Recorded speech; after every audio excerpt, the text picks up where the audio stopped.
మీరు కొత్త బట్టలు వేసుకున్నారనుకోండి, ఏం ఆశిస్తారు? ఎదుటి వారికి ఇది నచ్చుతుందా, ఎవరు నన్ను అభినందిస్తారు, ఎవరు అప్రిషియేట్ చేస్తారు, ఎవరు ఇంప్రెస్ అవుతారు అని మనం ఆలోచిస్తాం.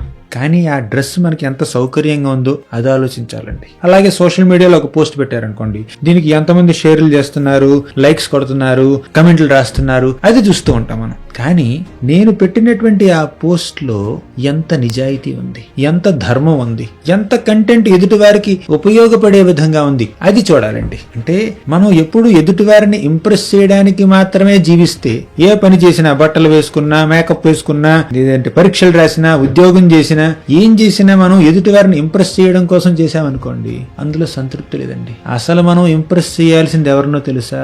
భగవంతుణ్ణి. ఆయన ఎలా ఇంప్రెస్ చేస్తారండి? మనం నిస్వార్థంగా మనం భక్తి మార్గాన్ని ఆచరించి ఆయన్ని మెప్పిస్తే అప్పుడు మనం సుఖంగా ఉంటాం. మన సుఖాన్ని చూసి, మన ఆనందాన్ని చూసి ఆయన ఇంప్రెస్ అవుతాడండి. ఆయనకి మనం ఏం చేయాల్సిన అవసరం లేదు. కానీ మనం ఆధ్యాత్మిక జీవనంలో చక్కగా ఉంటే అప్పుడు ఆయన ఇంప్రెస్ అవుతాడండి. ఆయన్ని ఇంప్రెస్ చేయడానికి ప్రయత్నించండి.